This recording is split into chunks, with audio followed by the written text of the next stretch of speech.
Are you joking me? You have got to be kidding me. You don't wait for me, 'cause I keep breathing fire. I won't wait for you, 'cause you keep telling lies. I keep going high, she keeps going low.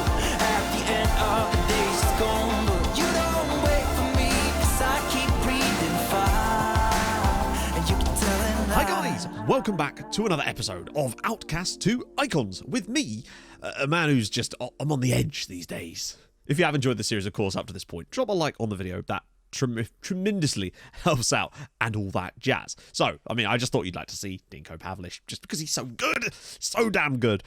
He's probably one of my favourite players at this save, and I really do feel like if there's... I actually prefer him to Vlade Strikic. I know that sounds dumb, but I just really do, because I feel like we've had a hand in developing Dinko Pavlich more so than Strikic, because he was pretty much developed when we got here, and I just think he's a terrific footballer, and it kind of amazes me that he doesn't have any Croatia caps yet, but I'm sure he'll get them soon. So, tonight is the big one, the England versus Germany game at Euro 2020. And if you want to be able to stay on top of the game and all the others, then hey, the OneFootball app is for you. You'll get live score notifications whenever England score their third, fourth, fifth, also the first and second goals against Germany tonight. You'll be the first to be notified that it is in fact coming home. You can take part in fan voting, so you can vote on how many goals England will beat Germany by. But not to mention, you'll be able to keep up to date with all the other leagues around Europe and the rest of the world with live, up-to-date stats, team news, transfer news, all the good stuff. So once again, a huge thank you to OneFootball for sponsoring this video, and you can download the app for free with the link in the top line of the description. Since it is kind of the start of the week, it's time to thank new patrons, and this week it is Flynn Leeson, so thank you, Flynn, and thank you to everybody over there, of course. You make this possible, so that's terrific, so thank you guys, and everyone's just watched the videos and hopefully enjoyed this series, because I've loved making this series, and I'm enjoying it in spite of the board right now, and it's weird. It's one of those things where it's like, yes, I hate it when that happens, but it's fun from a kind of scenario standpoint, I guess. Speaking of the board, they've decided to accept another offer from one of our players, because of course they have, and that's just what they do these days. It's Zelko Zugai, so it's not like one of our starting players. It's a youngster, a 19-year-old who's got quite high potential, sporting, but it's 200 grand. Surely, I think I've had bids of 3 million for the guy before, but they've accepted a 200 grand bid, rising to 400,000 pounds. So he's going to be the 6th player that the board are probably going to sell out from underneath us during this transfer window. Fernando de Anna has said that he's happy to stay, which is good. Hamburg were actually interested in him, but now that they've dropped their interest, he's said he wants to stay, which is good. And then the next day, Real Madrid came in with a bid. I've said no, so we'll see how that one goes, but I wouldn't be surprised if the board shipped him off there too, because that's just what they do.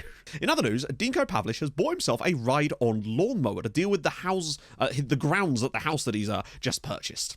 However, he's been getting regular arguments with the club's groundsman as he insists on cutting the pitch himself. Now, he's not very good at it, and essentially we've ended up with these zigzag squiggles all over the pitch right now, which may confuse the opposition players, and perhaps that's the idea, but Dinko, leave the lawnmower at home. In addition to that, Vlade and Ziv are not exactly getting on particularly well. I think Vlade's a little bit worried that Jovanovic has been brought in to replace him, and I can understand that kind of standpoint, but at the end of the day, he has scored more goals than you, Vlad, so maybe step it up a bit, buddy. Hopefully the tensions between the two don't escalate too quickly, otherwise we could find ourselves in some serious trouble.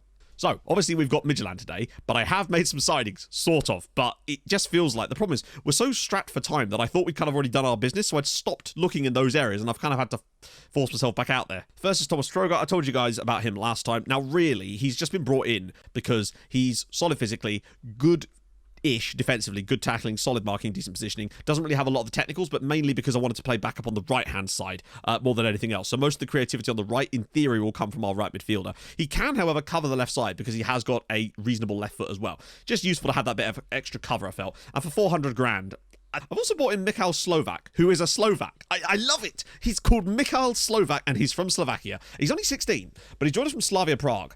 I mean, you don't need me to explain why I was interested in this guy. He's very good at that age already, and I think he has mad growth potential. I also brought in Jonas Hrudlicka, also from Slavia Prague, interestingly. This one was for £1.1 million, mainly just because I wanted I just need more bodies.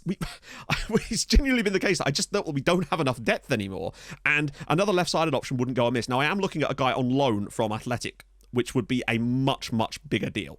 He would, in theory, be like an Edwin Anderson type of player, but better. So hopefully that deal comes off, but we'll have to see. But that's the problem when you get later in the transfer window and you've kind of already exhausted all of your original targets, and then you're forced to try and find more on short notice. Do you know how difficult that can be? Loans are generally the lower risk ones, which is why I've generally gone for those as well, because you can take a risk on a loan player without having to worry about having them fully scouted sometimes, because you can just send them back after a month or so if they're not good. So, nice and easy today against Midtjylland. We obviously have had a game off camera. I'll show you that in the middle bit, but this is not going to be simple by any means. But at least we've engineered ourselves into a position whereby even if we go out, we'll have at least matched what we did last year. So Strikic, Jelabert, Mezga, Pavlish, PP, Simic, Braganza, Basila, Konsa, Cartwright, Mizrahi. Mizrahi's just about taken over from Ivanovic this season. I thought I'd give him a crack, and he's done okay. So I think we will go with Ezri Konsa over Ivica Hodak, just on that basis alone. Mezga's, it's weird, like, his actual average rating for the last 5 games is quite low, and yet I feel like he's played okay. As for the bench, I'm going to get Jorger on, because I just really need that little option there. I've enjoyed Braganza at left back. Obviously, I haven't been able to register any of the new guys yet, and I don't know if I'd be able to anyway a lot of the time, because obviously with the rules, it's been difficult, because shopping in the Croatian League is very difficult at the moment, because there's not a lot of good quality available in the other clubs, since we're one of the big generators of players. And I think at this point, I'd be tempted to just make no more and just dip into our own youth facilities at this point, just to try to bolster the squad out with our own players instead, because I don't think I want to make any more signings. So Arnie Harder, hey, there he is, starting up front for them. Oh, dearie me. I sense he could be quite good. That would have been kind of nuts. So, simple plan here, whereas I'd do anything just to hold you in my arms. I don't know where that's come from, but that's kind of what I feel about Dino Pavlish right now. The plan right now is to get an away goal. And oh my goodness, he's just taken them both on. Just simple stuff. Nice little touch from Pavlish. Just gets the ball out of play, and a good tackle actually from PP to send that out for a corner. I love the players at this club. I've really grown attached to the players in this team. I think the stories we're building with them has been great fun, but the board has just made it impossible to see any growth potential at this team, because they're just going to sell everybody at every possible opportunity. Ilham down the right here from Midtjylland. It's a great ball through, and not the best goalkeeping there, but somehow, although it could turn into very good goalkeeping. Strikic goes past one. Oh, Vlade Strikic is through. Vlade Strikic! What a save. That's actually just excellent keeping. Vlade, that's more like it, son. Get Pavlish on the ball a little bit. See, they're going to be putting pressure on him because they've got that attacking midfielder. Simic. Round the side for PP. Great work. Where's the ball? Where's the pullback? Please. Ball across. Oh, and it's Jelabert again. It's Midtjylland 0, Dinamo Zagreb 1, and it's Cesar Jelabert. Maybe we don't need that guy from Athletic, because Cesar Jelabert is stepping into the fold. The jelly baby himself. Great work from PP here. Just holds this ball up, and I thought the chance had gone, but it's a great pick out, and what a finish on the full volley from Cesar Jelabert. And now, away goal. What a start. Unless you could drop it back for someone, perhaps. He finds Simic. Back for Cartwright. Back for Simic. Scooped in the box, and Strikic just hit the post. PP saved by the goalkeeper again. Wow, we've played really well in this first half. I've actually been super impressed with our performance away here. Look at the away fans. Tons of them. De Jong. Oh, dear. Christian De Jong from a set piece. Arnie Harder puts it in, and Midtjylland find their goal. Very much against the run of play in terms of chance creation in this game. We've been all over them, having a buttload of opportunities, but the ball in, Christian De Jong's header, defender on the line does absolutely nothing, and if anything, it gets in the keeper's way. That right there, I don't know why Jelabert is the one that's collecting that, but sure. It's a good ball, actually. PP, Simic, round the side for Streak. Oh, he didn't want to take it on his right. Cartwright, blocked again, this time off of Mezga. 1-1 at half-time. I don't think we can really pretend that we haven't been the better side here, but sadly, I mean, a 1-1 draw isn't even that bad, to be fair. It means that a 0-0 in the home leg would get us through. Just total side note, Norway's Stabæk are 2-0 up in their tie. Norway could have a Champions League group stage team. Pavlish has struggled somewhat today, and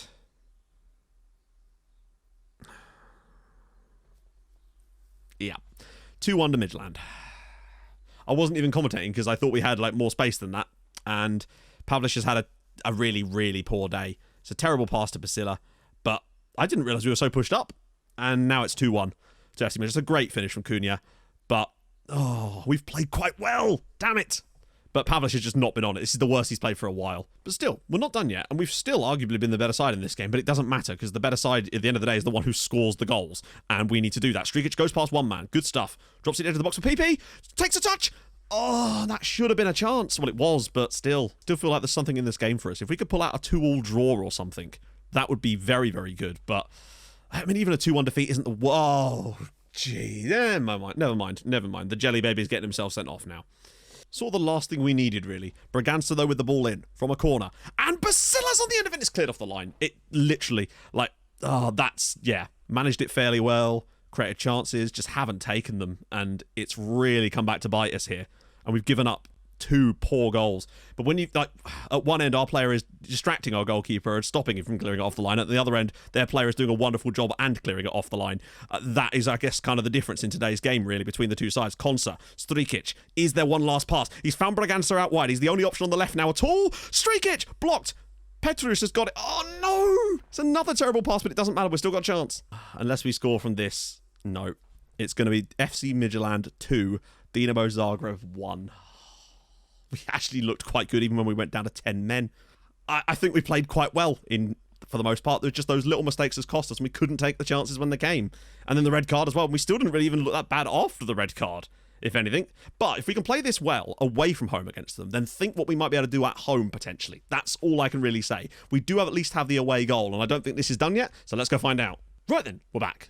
First game off camera was a 1-0 from the penalty spot. How we didn't score more goals in this game, I will never know, but a great performance from everybody else. Dinko Pavlich was man of the match again. The man just does things, all right? And speaking of doing things, he did some more things. Jovanovic threw the ball through, Pavlich on the end of it to give us the lead against Goritza after just 16 minutes. Good stuff. And then, I mean, this is just gorgeous from PP. Eventually the ball comes out to Cartwright, who just drops it off for PP, but what a strike this is. Bang! Top bins, 2-0. And are you ready for a sexy assist? Oh, yes. Watch what Braganza does here. When this ball comes back to him, watch the Rabona assist. Little flick. There's Bosancic, 3-0. Europa Bosancic finally back in the first team and actually comes off the bench to grab a goal here, which is really nice because I really do rate this youngster. But what an assist from Daniel Braganza. He was pulling out all the tricks here. He's finally learned how to say, can you play me a left back in Croatia, apparently. Incredibly, despite winning both those games, we actually fall a place in the league on account of Slaven Belopo actually winning even more. They're really quite good, actually, aren't they? So, the deal for that player from Athletic still has not come through. Well, it has in a way. So what happened was this. Essentially, it wasn't an optional fee. It was a mandatory fee of 9 million, which, again, I think he's probably going to be worth that kind of money anyway, so it wasn't a big deal. Problem is, when it came through, for me to accept it, it said that I couldn't accept the deal because we didn't have £9 million in next season's transfer budget. So we have loads of money now, but because they're only allegedly, currently anyway, allocating 5 million for next year, and you know that will change at the end of the season anyway, because that's how this thing works. They won't let me do the loan deal for him in the meantime because I can't pay for him with the money we don't have next year, even though we will get that money next year. So, yeah, the only real option we've got at this point is possibly to just push the deal up and make it a full-on transfer now. So we may well have to do that, but I might decide what to do on that based on what happens in today's game against Midtjylland, because if we were to get through, that would basically finance the deal and then some. Oh, yes. Who's even available for this game against Midtjylland? Strikic.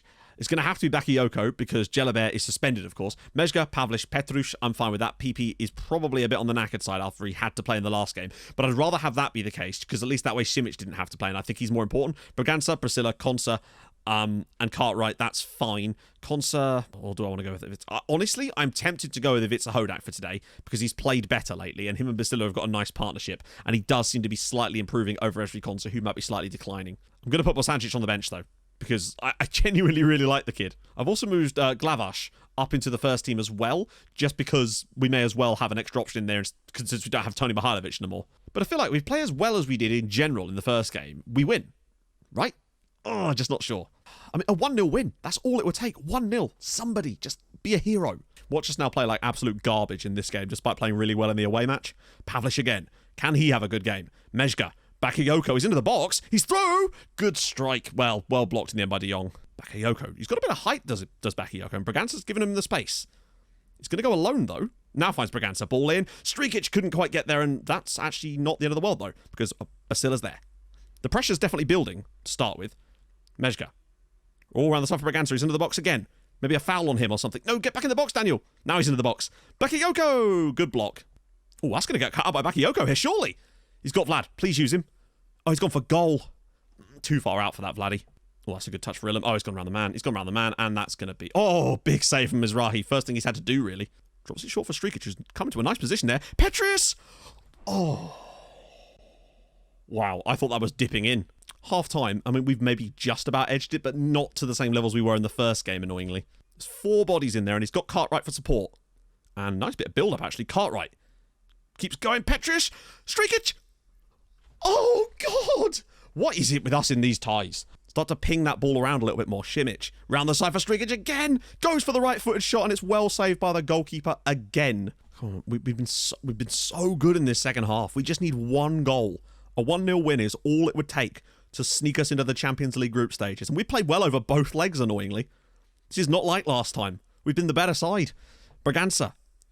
Bakayoko. Back for Braganza. Great ball through. Simic! Oh. Right, we're going more aggressive now. We have no choice. We have to go a bit more aggressive. On that left-hand side. Bakayoko. He's got Strikic in support. He's in the box. Can he win a penalty or something? Pulls it back for Pavlish! Oh, Longstaff couldn't quite get there. Brought on Bosancic for the last 7 minutes. I know we have other options on the bench, but something about Bosancic, he scores goals. I don't know what it is, but he's just able to put the ball in the net, as we've seen so many times off the bench from him at this club. Can he do it again with 10 minutes to go here? We've been all over Midtjylland for the entire second period of this match, and the first, and most of the first game too, but when you only score 1 goal over 2 legs out of that, there's really no excuses. You have to take the chances. Pavlish now, who's had a pretty solid game. Braganza out wide. We've got no more subs now, so we've got to be careful. Braganza, Bakayoko. He's going to shoot, isn't he? Pulls it. Oh, Gigovic. That's going to do it. We're going to be out. Yeah, there we go. Dinko Zagreb 0, Midtjylland 0. Yeah. I don't know. If we create that amount of chances and can't score more than 1 goal over 2 games against Midtjylland, where I think they've barely managed 1 XG over the full game, but that doesn't matter. Sorry, not the full game. The full tie. It doesn't matter. They didn't need to because we allowed them. Oh, the red card. The corner goal where he could have cleared it. The terrible back pass. It's just one of those things that happen sometimes. But it's just, I hoped that it was just 1 game. And to be fair, it kind of has. Today's just been a case of couldn't score to save our lives. I just really wanted the Champions League. God damn it. Right, okay, Europa League draw then, I guess. But the problem is, if I click no on this deal, will that go, the deal has fallen through, and then I won't be able to sign in properly anyway? So am I kind of screwed regardless of what I do here, since I can't adjust the budget for next season? Here we are. We've been seeded 3rd for the draw. Not that that mattered last time. I don't know. Actually, were we 3rd last time or 4th? Actually, we might have been 3rd last time. I don't know. It's hard to say. I really just don't know. But when you look at some of the teams that are seeded 4th, Southampton, Sporting, then again, any of the others, I don't know, feels like there's a winnable ties. So I have managed to put a bid in for Munoz. I've actually managed to get it down to 7.5 million up front, which is still, I would have preferred the loan deal, honestly. And he's now demanded more money than the original contract we agreed with him because reasons. But that's enough about that. Let's go. Automatic draw. What I'm kind of looking for, see, that's a group I wouldn't mind, honestly, because Lazio, SV Ried, that's, you know, all right, no Group C, please. Group D, no. Definitely not Group E. Well, we've beaten Red Star before. I wouldn't mind that Group G. What, just get one of the ones we don't want? Okay, please give us Group B, maybe? It'll be Group C. Okay, not Group D. Please not Group D. Oh, for goodness sake. Unless we get... what would it be, Southampton or Sporting as the second side? So it'll be Southampton, Sporting, or Eintracht Frankfurt, probably, would be my guess.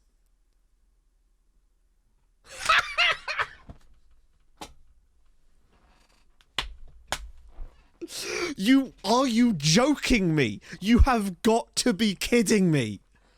That's actually worse than last year. We could have had Djurgården and SV Ried. We could have had Sparta Prague and Obolon. I can believe it, man. So yeah, Villarreal, who were champions of La Liga literally 2 seasons ago. Lyon, who were of course Lyon, and Sporting, who are Sporting. I am livid, mate. Livid. Oh, dearie me. Wow. Okay, well, there we go. So, yeah, we got that to look forward to. Hey, maybe we can pull off some magic, but that honestly looks more difficult than the teams we were drawn against last time. Like, Lyon are better than Marseille. Villarreal are definitely better than Napoli because they've won the league. And Sporting, I would argue, are certainly, I would say, better than Real Betis. Mad. Anyway, if you've enjoyed this episode in spite of all that, drop a like on the video. That would be superb. If you're new to the channel, subscribe. I stream on Twitch Tuesdays, Thursdays, and Saturdays, so go follow there too. I'll see you guys tomorrow as we start to try and wade into this mess of a Europa League group. Thank you so much for watching. Hold your gun. Capybara. Bye-bye.